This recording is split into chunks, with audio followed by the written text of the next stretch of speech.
When you hit Greater Kumasi, you see heaps of dirt, filth on our streets and our street corners. Aside from that, you can tell when people are even sitting in their cars, they're driving, somebody might have eaten some orange, some banana, have even eaten some gobe. And then they flip it out of the car window, littering the city of Kumasi, making it dirtier. There are people who cut refuse for us. They use the aboboya kind of a thing. And then sometimes Leo will tell you that they ride at dawn and even at night without headlights. So they might not see speed humps, they might not see potholes. So there are occasions where their tricycles will tilt over and then they pour the content onto our streets. When they look to the left, they look to the right and nobody is coming. They just ride their bike away, leaving the dirt in the middle of the road. As if that is not enough, if you go to town, the CBD area, and to other places where there are shops, but they don't have washrooms available, there are women who pick up containers, put it in between their legs, pee into the container, and they hold the container, want to pour its content into gutters, into drains.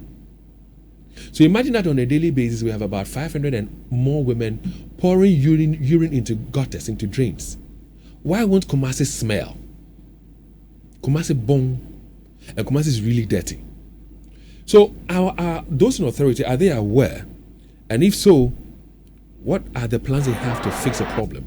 Or better, so the problem is beyond them and they cannot fix it. Where have you been in Kumasi? What dirt have you seen? How would you describe the dirt in Kumasi? How would you describe the stench in Kumasi? Our WhatsApp number is 0540-448747.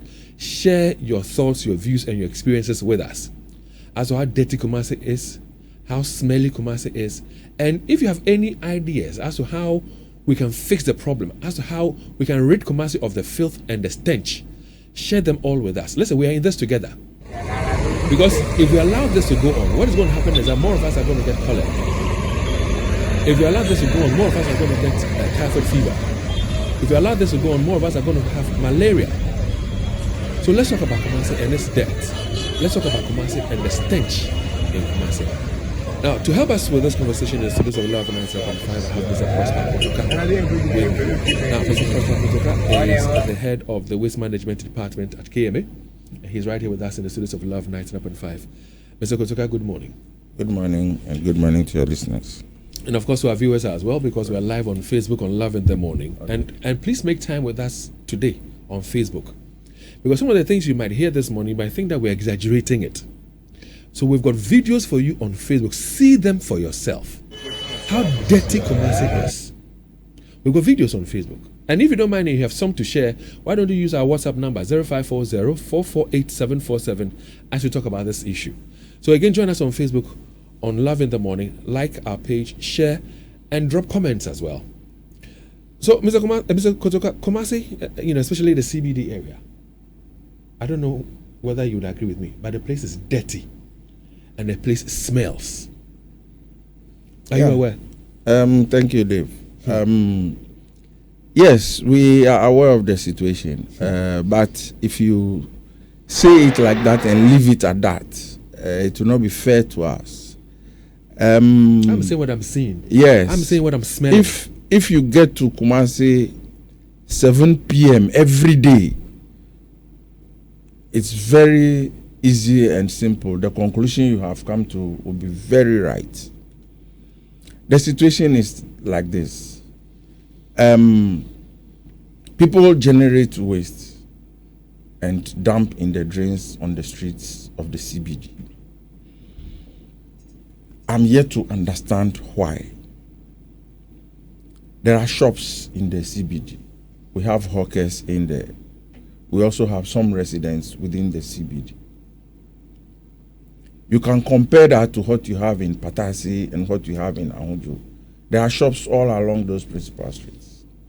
But people in Patasi and Ahunjo will not generate waste and come and dump in the middle of the streets. They keep their waste and dispose at designated places.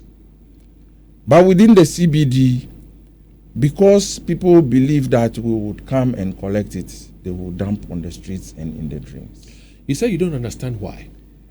For me, you need not understand why. You need to look out for who does it and punish a person or persons. David, we will come to that point. But I believe that if 80% of the people are doing the right thing, then it is very easy to target the 20% and take them to task. But this is a situation that is rather the norm. You generate your waste and dump in the middle of the street, in the drains, in front of your shop. So that is rather the norm. And so it's difficult. When you say the norm, forgive me, Mr. Kotoka, when you say it's the norm, I have a bit of discomfort there. You have realized what people are doing, which is wrong. Why are you not targeting those people and ensuring that they put an end to what it is that they do? You see, Dave, I could talk to that, but that is a job for somebody else, and that is why I don't want to go into that. We are getting into the enforcement of the bylaws.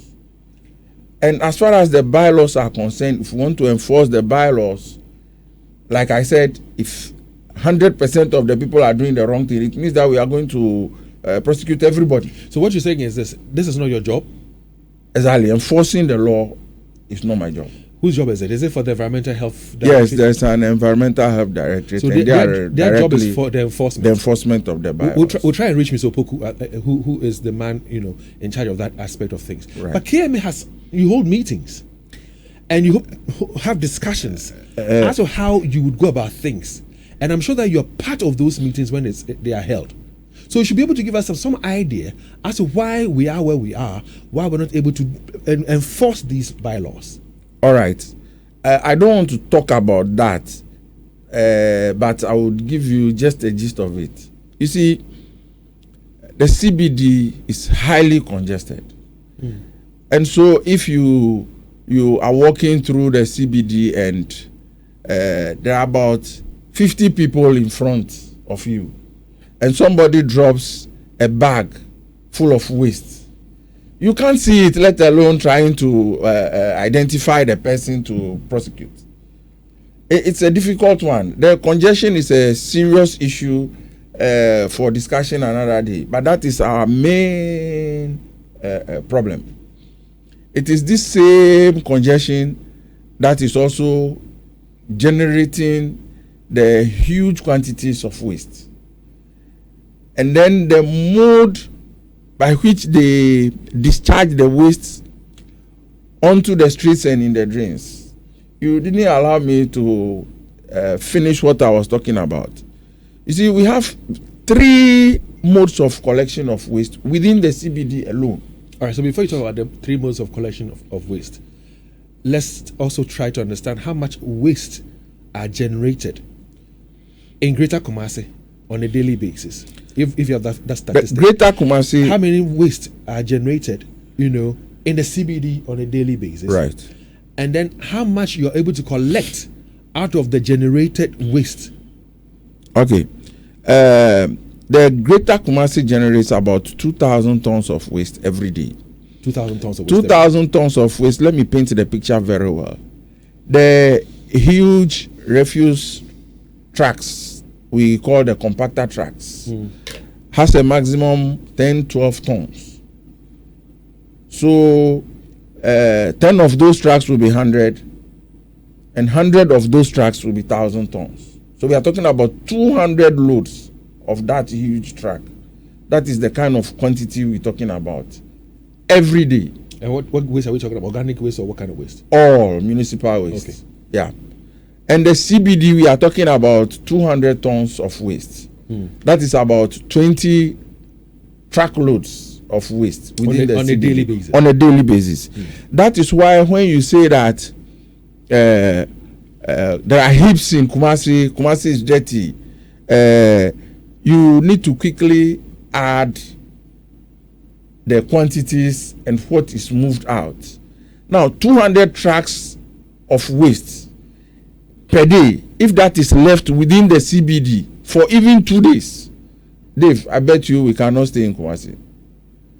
So the chunk of it, 90% or so, is removed from the CBD.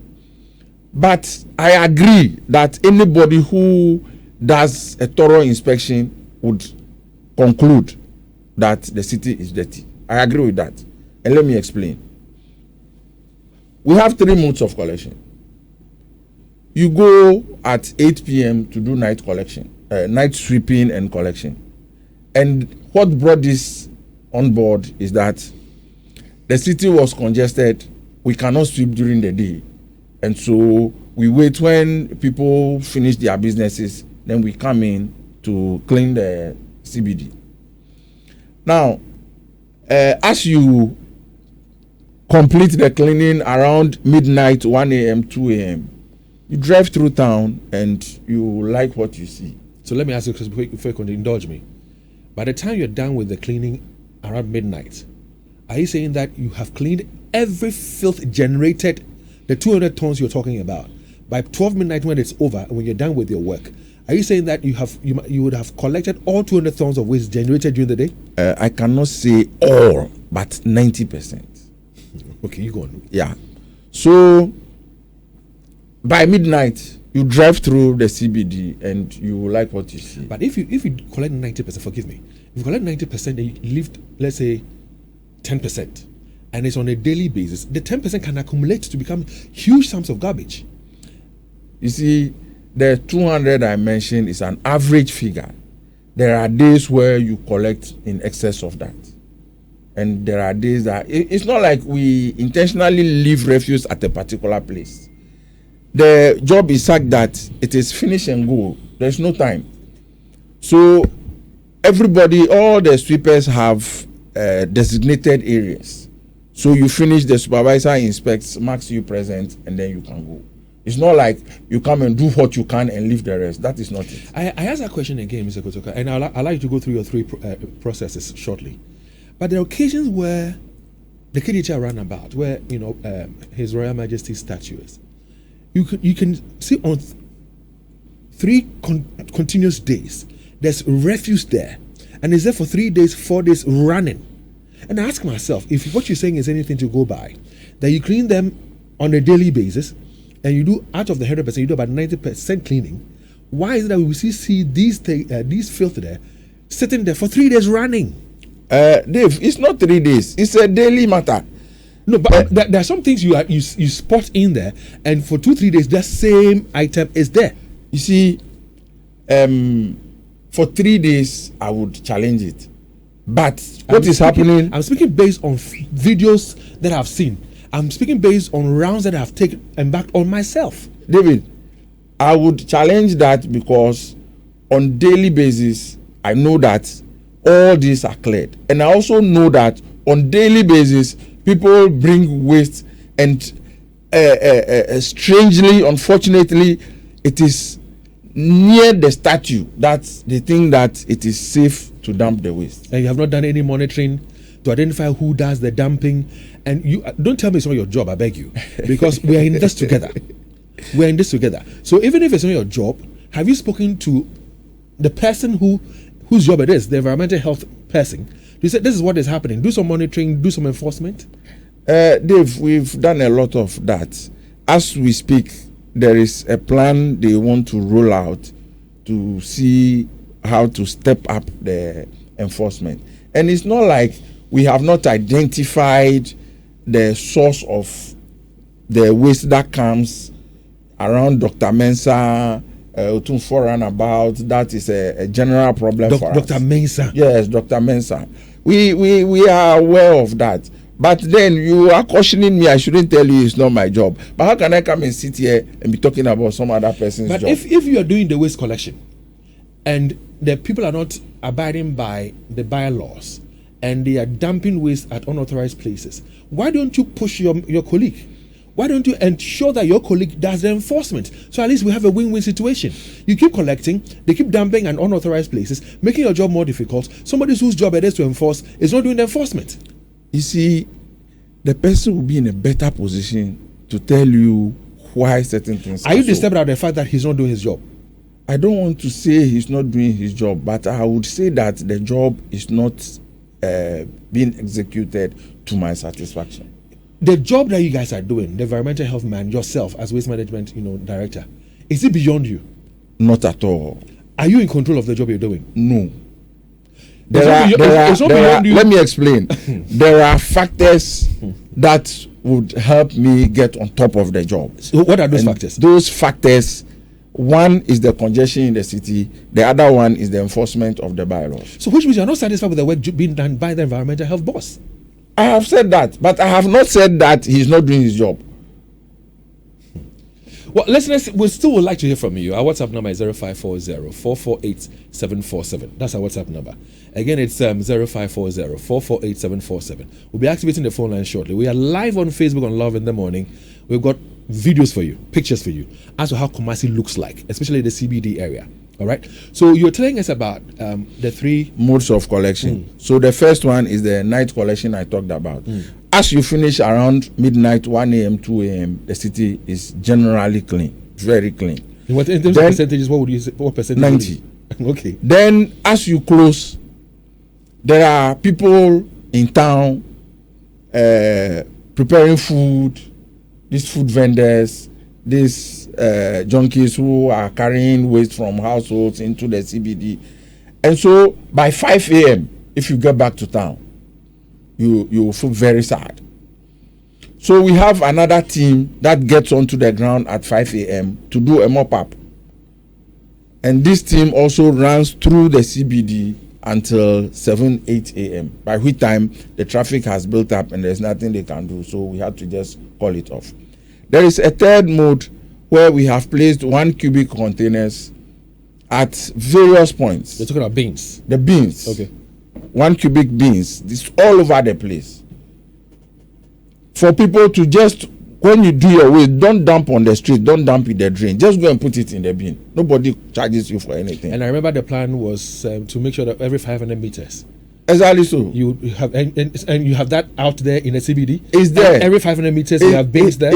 In fact, most of them are not up to 500 meters. It's just about 100, 200.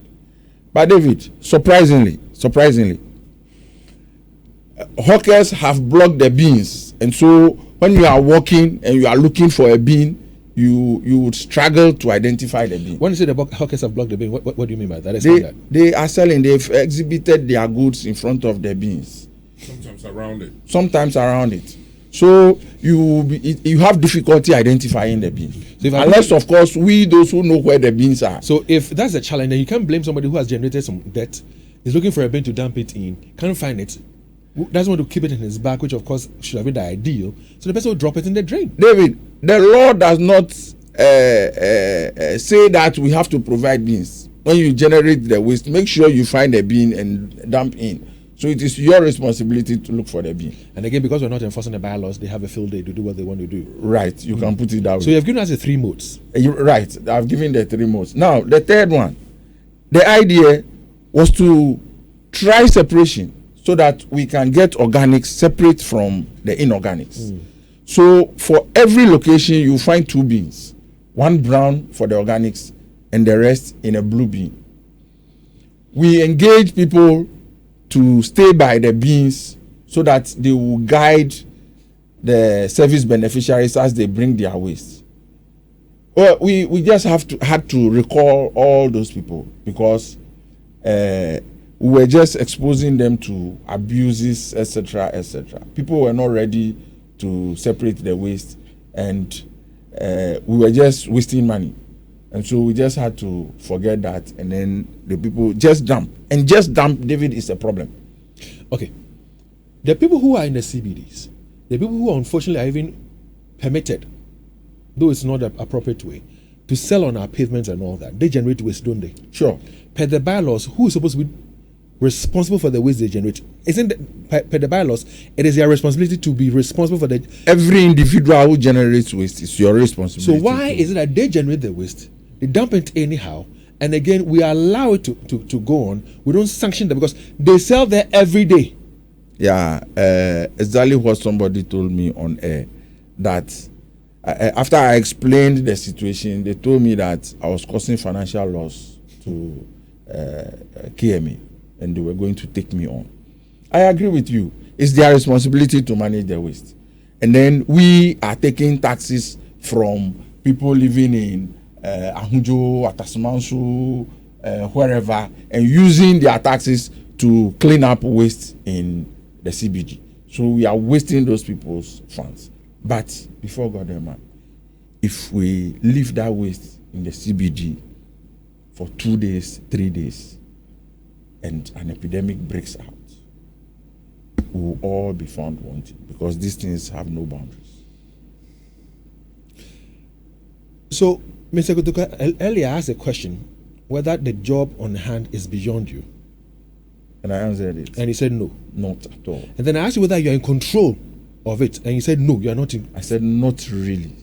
It is no. It is no. So, before we talk about how we can have this fixed once and for all, where we would all comply, because I think that is not just the job of the KMA alone. It is a collective thing. We all have a role to play in all this. I agree. But you have given permissions to some people who ride tricycles, who also are supposed to cut refuse. You are saying to us that you collect the refuse on a daily basis between 12 midnight, from 7 to midnight to do the collection. Right. But these guys who are also supposed to help you, are they worsening your situation or are they really helping? Looking at the fact that they dump in the middle of our streets, leave it, and they just go. You see, David, you take odd situations and want to use that as the general. These tricycle operators, I will not agree that they have been dumping haphazardly. No.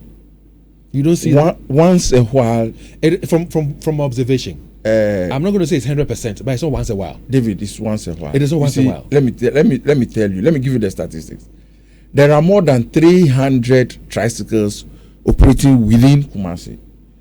And so, when you say Kumasi, you mean Greater Kumasi? Greater Kumasi. Okay. There are more than 300. And so, if even every day one spills waste somewhere, 1 over 300, it's a very insignificant figure. I haven't done any survey. I don't have some data to this, but from a cursory observation, it is more than one. Dave, it is more than one. No, it's not, and it's not on daily basis. You see, the reason I can stand in for them, it's not like I approve of all their operations. No, but I believe that without them, we would have serious challenges. Does your office have what it takes to monitor what they do? Exactly. And what as to whether they're complying with the regulations they're supposed to work with? Not fully, but they are playing their role. You see, when they started operations, it was like there was a gap between the service providers, as in the big companies who do house-to-house collection and communal collection. There was a gap. There were houses where vehicles cannot enter, alleys where vehicles cannot ply. So these tricycles were able to go into those corners. Yes, to collect their waste.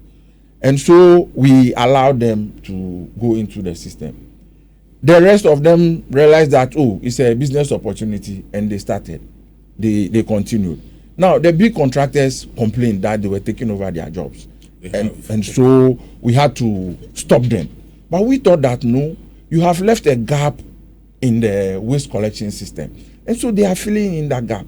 We don't have any business stopping them. Because if we stop them, we'll have to find a way of collecting that waste.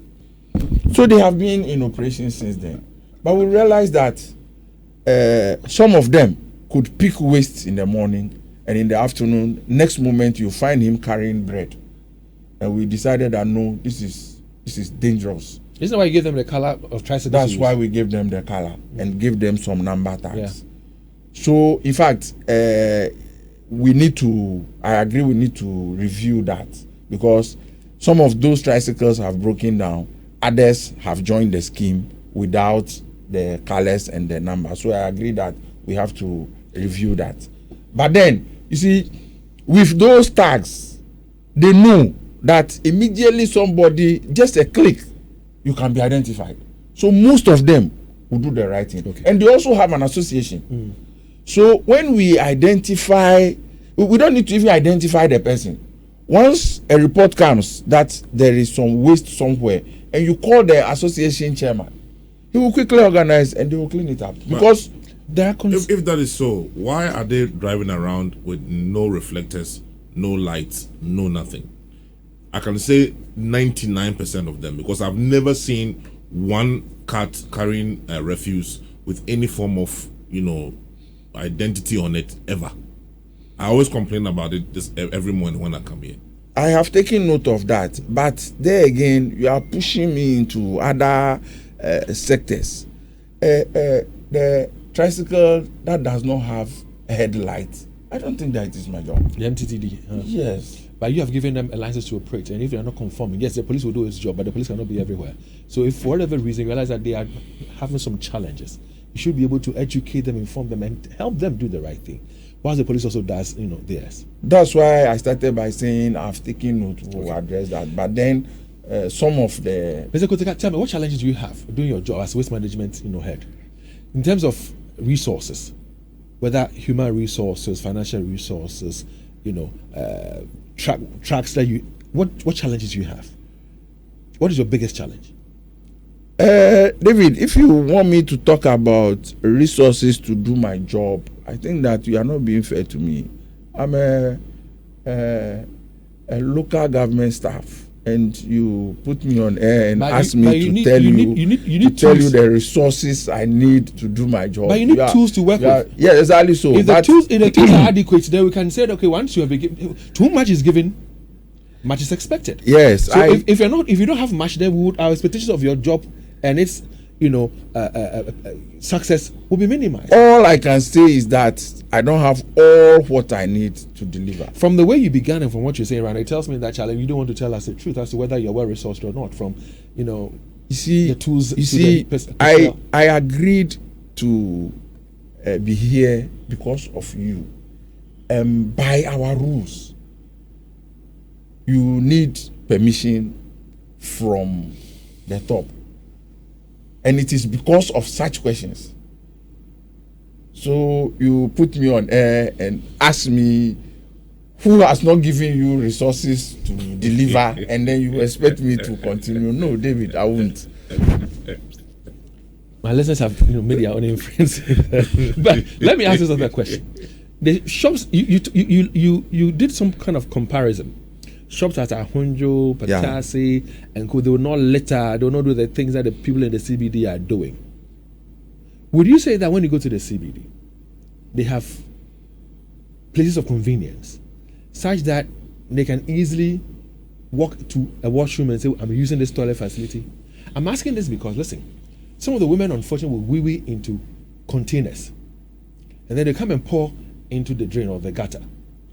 And if you look at the number of people in the CBD area and the number of women we have in there, the gentlemen for that, they don't need containers. They just look for behind a building, behind a tree, and then they urinate. But women are urinating into containers and pouring them into gutters. If you have about 500 to 1,000 women doing this on a daily basis, and it goes to a week or more, what do you think is going to happen? Kumasi will definitely smell the way it is. How are we going to tackle? How you are the head of the waste management department? What plans do you have in store to ensure that people don't urinate anyhow and dump them in our drains? You see, this question is a very difficult one. For a very long time, the shops were there without toilet facilities, but now you realize that all the new shops have toilet facilities within. So that is to tell you that the message is going, and on that I will say that we are enforcing what the bylaw says. But that is not to say that the problem has been solved. There are a lot of shops still without toilets, and there are many hawkers and pedestrians within the CBD that have difficulty finding toilet facilities. However, there are a number of public toilet facilities within the CBD. I would say that it is not adequate. But then, if people want to be responsible, they will find their way to those facilities and use those facilities. Now, let me chip this in. I have not said that everybody or every shop owner within the CBD is being irresponsible. Some of them are very responsible. They will put their waste together, look for power to go and throw the waste away. It is these porters who most of the time dump in the drains and on the streets. Between education and enforcement, which one would help us win this fight against the filth in the CBD and, of course, Greater Kumasi? I think you've asked the wrong person. From time immemorial, I have not believed in education and sensitization. I am certain that everybody knows that you don't sweep your room and dump the waste in front of the door. And so if people are sweeping their shops and dumping in front of their shops and in front of their drains, dumping in the drain in front of their shops, it is not education, it is enforcement. So I would go for enforcement and not education. And I'm sure you tell me it's not for you to answer if I say. I think let's go back a little bit about the refuse in the CBD. Right. I have noticed that mostly it comes from three things. One, the food items that the women are selling, the tomatoes and the pepper and all those things. And two, the things that people buy and eat, their kenkes and wachi. And three, the items that people sell in their shops, the wrappers and the boxes and the stuff. These are the main three, sources of refuse that I have observed in this central business district.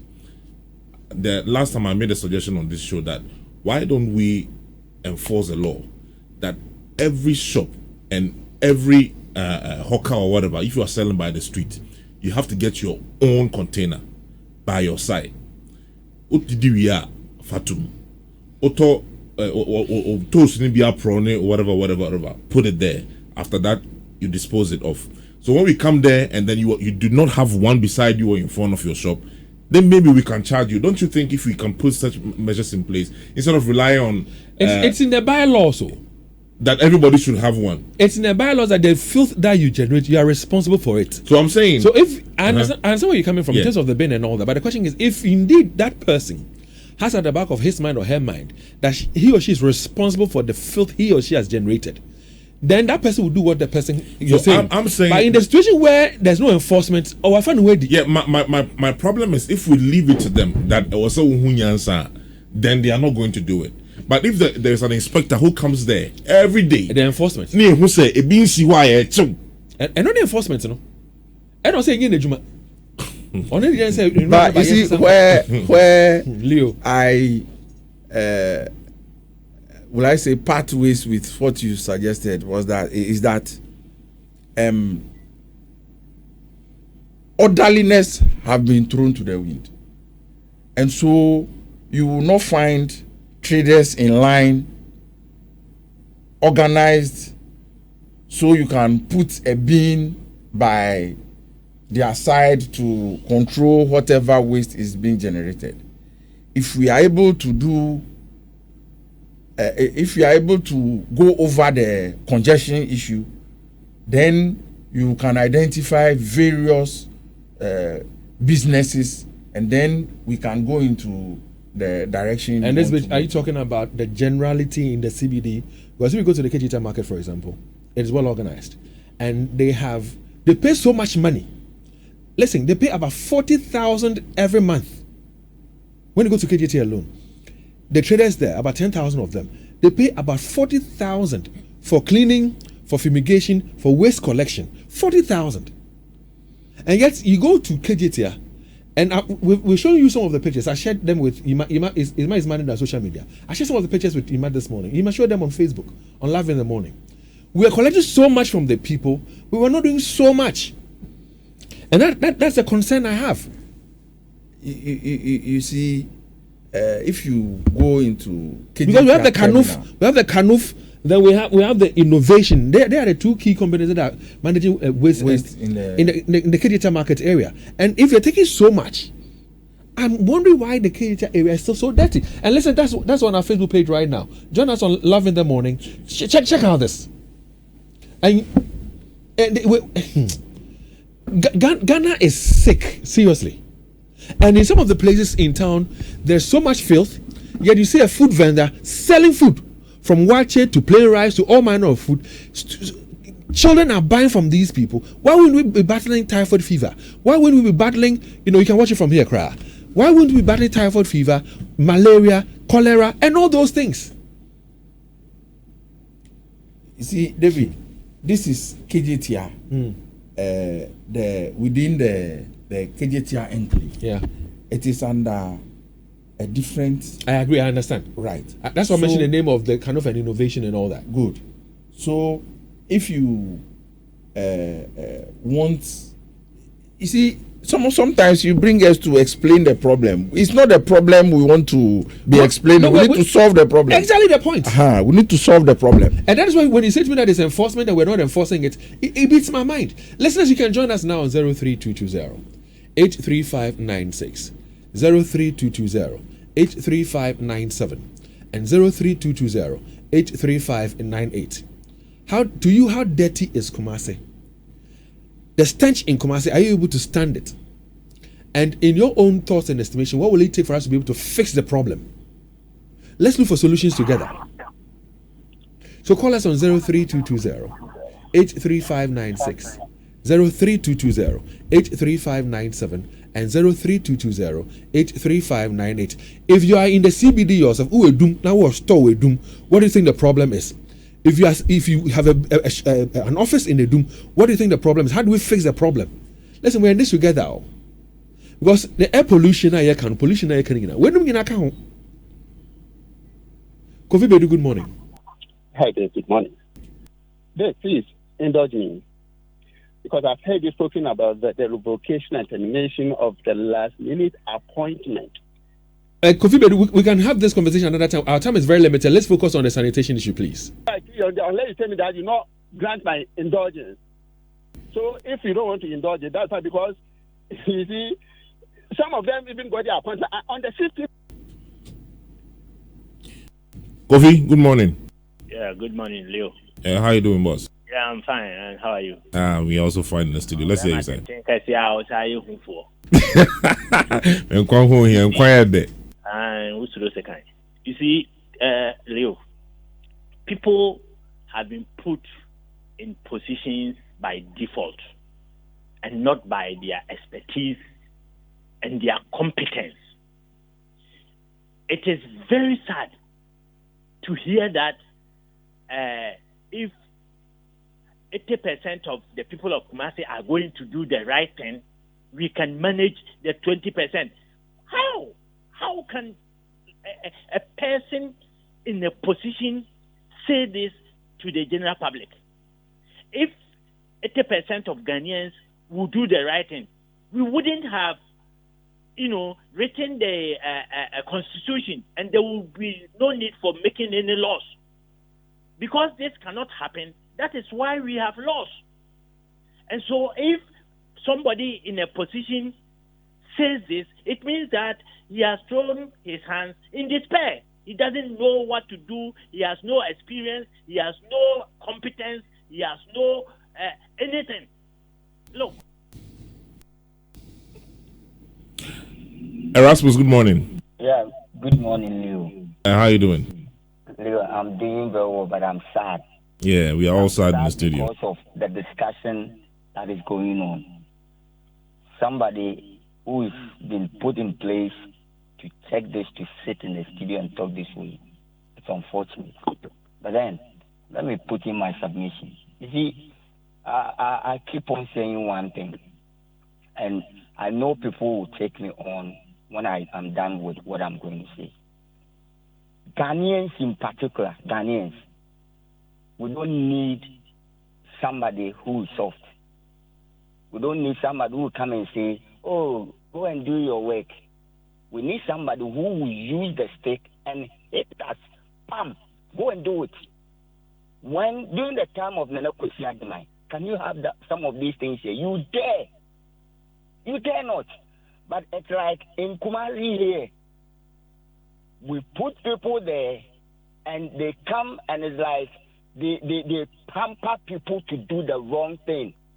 In the minds of the black, you don't pamper him. The black mind, they say that you must always hit him like an animal. And that is what is happening in Kumasi. How can you have CDB? A whole Edum. When I came to Kumasi first, you walk through Edum and you realize that you are walking in a city. Now, Edum is like a village. And we have people in office who come to sit in a very big on a very big platform like this and tell us if we can. Thank you very much, Erasmus. Now let's speak to Kojo. Good morning, Kojo. Do we have Kojo? Okay, good morning. Good morning. Is this Kojo? This is Bafo. Bafo, good morning. How are you doing? I'm good. Yeah, let's hear you, sir.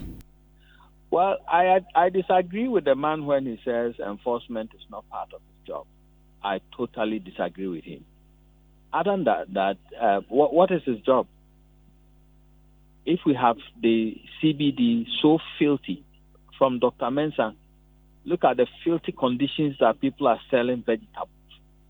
When you go to the Dr. Mensah area itself, where they sell leafy vegetables, by that stinky gutter. Look at where they prepare a top for the market. Look at the environment. So when he says that enforcement is not part of his job, when Love FM was doing the sanitation thing, Basani at the time had a prosecutor specifically for this job. And he was the one who was making recommendations and pushing it and getting the law enforcement agencies to join the team to go around and perform that task. So he cannot just sit idle by and say that it's not his job. So all right, thanks very much, Bafo, for joining us. Kofi Bedu, yes, you use a word I should indulge you, but let me explain something, Kofi. We're working within time. If I indulge you on one, somebody else will come and do a similar thing. So it derails the conversation we're having. So, like I said, at an appropriate time, we can have another conversation in that regard, and then we can share our views on it. KH, please hold the line for me, KH. Kofi, let's hear you. Kofi Bedu. Go to today's topic. Dave? Yeah, Kofi. You see the sanitation, when you go to a Doom, for instance, yesterday I was at a Doom, and like you said, some of them you will need in the chamber pot and then stir it in the gutter. What the KMA is supposed to do is, you see that it's not accommodation. The sanitation sector, the toilet and all that, it's not enough. So once you know that it's not enough, why don't you provide the mobile one? We have the mobile one. We have advanced a lot. So we have the mobile. Why don't you place the mobile one at those advantage points when they relate it, and then you charge them. And then when you come to the refuse too, you could see that the bins are not also enough. So we have to provide the bins enough bins. When they dump in it, then you charge them. You can use these means to make money. Thank you very much. Well, thank you very much, Kofi Bedu. KH, good morning and welcome. Good morning, Dave. Thank you. This is a very nice program, but you should have done it severally last year. Yes. The time that you used to bring the MCEs and DC to come and praise Akufo-Addo the rest, that was the time that we were supposed to do this. Anyway, it's better late than never. You say Ghana is sick. You summarize it, Ghana is sick. I just heard it from you. And that is so sick in everything because of who we had as our leader. But let me quickly say that those who are in charge of the first have all failed. Dr. Sokulebu and other hospitals complain that the sickness from that ventilation, whatever, hygienic, etc., and the air, etc., were all in the ascendancy. And people kept refusing the doing what they were doing. I want to say we are at like high school junction. And as I said, a certain vendor, he told me, that anytime we enter here, we pay something, but go there right now. That is always there. And so the man is saying that they do it, and then the following morning somebody go there, go. You can stop on this plastic waste, which we have been there for several months. So they have all failed. Roman Hill, go and see what is there. Failed, and you know the consequence of failed. You had a sanitation minister who refused to pay these Zion people just this mega amount and kept the money in her rooms and other places. Can we speak to Edward now? Good morning, Edward. Good morning. How are you doing, boss? All by the grace of how are you all too? We are also doing very, very well. Let's hear you, sir. We thank God. Dave, I think that your guest, he just came to complain. He did not give us single one solution. You know, the system must work. Let's be very tough on people. Let the information van goes around, make information that when you drink, when you eat, and you put it on the ground, that you let your task force be in vantage points. No, we have good citizens. They will go against this. If you drop something there, someone will shout at you and let you pick it. Let the system work. Other countries, that's what they do. People just take a plane and go to other countries because of the neatness of that country, like the Singapore that we're always talking about. Let the system work. They should be very tough. You shouldn't sit down and say people are doing this, then doing that, then they are sitting down looking at them. Well, thank you very much. And that was Edward there. Our final caller is Nana Kweku. Nana, good morning and welcome. Good morning. What I'm going to say, please don't cut me off because you sit behind the console. And I'm going to blame you media men. This thing back in the 70s, early 80s wouldn't have been there because those days were the days of discipline. But the proliferation of these media houses, go and pass through Kejetia. You remember when Kejetia was made? There were some military men there. If you pass on the lawn, you are late or you are made to sweep. Those days, media men get to say, what is this? What is this? What school area? Lawyer. You come and chastise everyone. This indiscipline has been going on. Let someone decide that, look, we are going to sack all these people from Kejetia. That runabout where 24 statue is, and then the other runabout leading to zoo. How congested and how full of the places. Let someone decide to sack them. You're going to have these media houses who has never been, in fact, no one listens to them, but the person will deliberately go and put a mic in front of someone. What do you say? But if you decide that, look, we are sacking them, no, you don't allow any media man to go there, to go and interview them, and then rather advise them, look, this place, you, as the whole country, the whole Kumasi, we have decided that, look, we are not going to allow anyone sit and make filth around. Go to your place. If it's your village, go back to your village and go and work. Or we go to your area and then go and work. But this place, no more. If you are going to allow that, then the discipline will work. Other than that, that's Yan Tuabama, then I was going to say something. Well, so don't say that thing, please. And indeed, that's one of the key things that is also, affecting us as a people, because we're scared to move people away from, what do you call it, the pavements. We're scared to ensure that people are punished when they do the wrong thing, because like Nakweku landed on and we put that fear in us. It emboldens the people, and then they do what it is that they're doing. So I ask you, who's selling out there? How do you feel when you're selling by the side of a drain, gutter? You're selling rice or garbines or whatever, and you're selling in filth. How does that make you feel? You are selling in an area where there's so much stench, a hot bong. How do you feel? And for those of you who are buying from such people, how do you feel? So why can't we be more responsible, than we are right now? Let's listen to a few voice notes. Good morning, Dave. This is Owusu from Kumasi. Yes, I was expecting the previous government, when he was bringing the SHS, to have categorized problems that we are facing and start with the changing of the mindset with the free SHS that he was going to sponsor for free. And that one would have also helped in solving financial issues indirectly. Now, bringing it back home to this issue, let us involve our free SHS students when they come on vacation, for them to work as volunteers in our markets, in our public places, just to be watching people who are dropping down filth, who drink water and drop them, who create garbage and all those things, for them to advise them that don't do this, pick it, please. Don't do this, pick it, please. And also some be watching as watchdog at vintage points.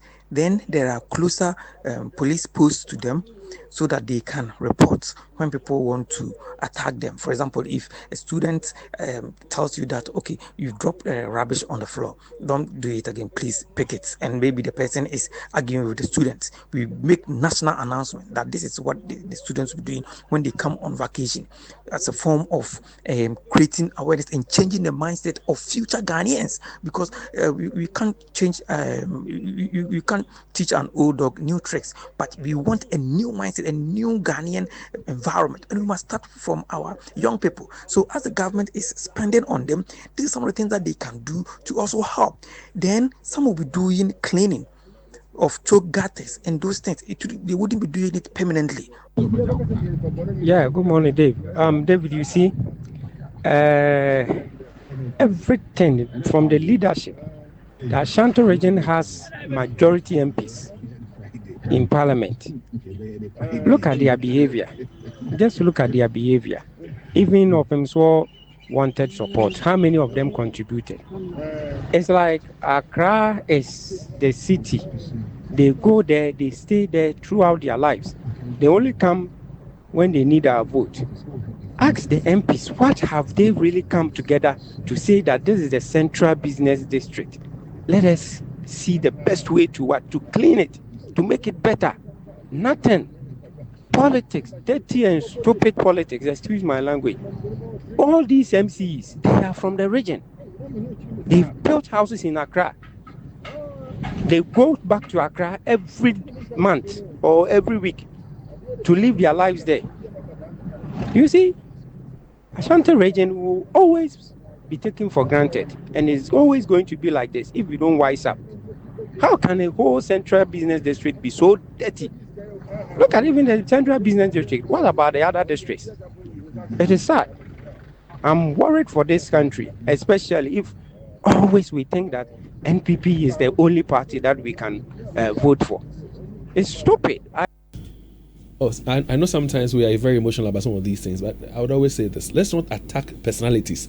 We can attack their jobs, we can attack what they are doing or not doing, but let's not attack personalities, and let's be mindful of the words we use on radio. All right, please. Now, we know that this conversation has a lot of interest. It's generated a lot of interest, and it tells us all that we are in this together and want to see a solution, a permanent solution to all this. So for information, we're serializing the conversation. Today we've had the waste management, head with us. Tomorrow, if all goes well, we're going to have the health directorate with us. The man who's manning the health area at KMA, whom Kotoka says is a man who's supposed to be doing the enforcement and all.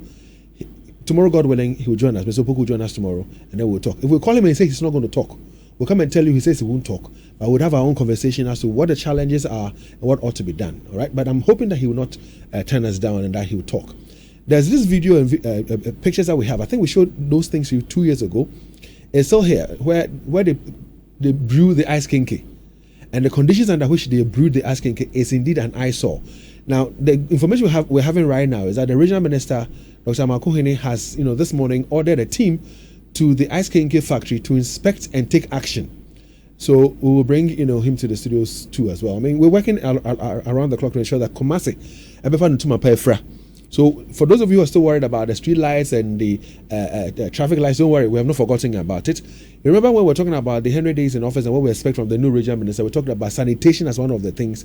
We talked about selling on pavements as one of the things. We talked about so many things, and that's why we're talking about sanitation right now. So tomorrow we'll talk about environmental health, and then what ought to be done to ensure that the enforcement, is really adhered to.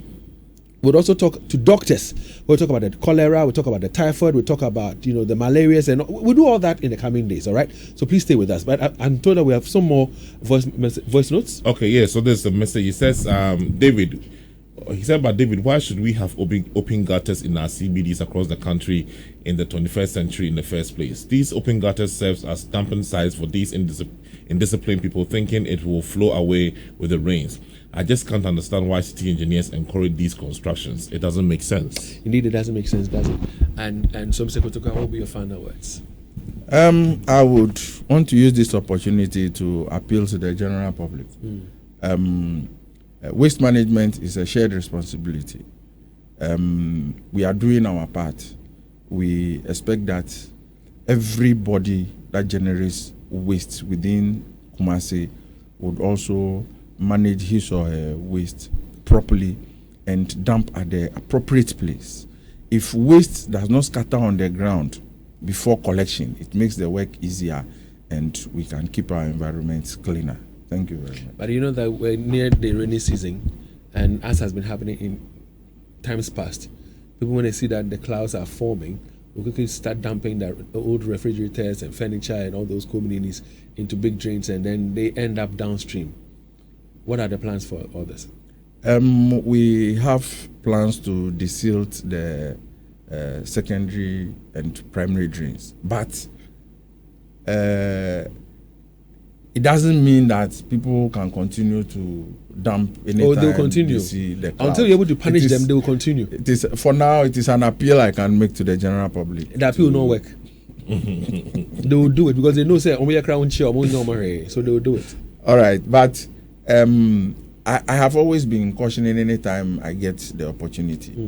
You never know when the long arm of the law will catch up with you. Yeah, so I would appeal. But with the do we still have the Saman people to monitor and observe what people are doing and not doing, and then sanctioning them and all that? Some people are the environmental health officers. They are all over the place. Tomorrow, we need Mr. Opoku in the studios tomorrow. I pray that he will not turn us down. I pray that he will join us tomorrow for a continuation or part 2 of this conversation. Right. Coming up on the Super Morning Show later this morning, we'll be talking about why forestry officials are not able to enter the forest reserves because of the Galamsey operators. Is it because of fear or because of compromise or what? That conversation comes up your way on the Super Morning Show shortly. Stay with us.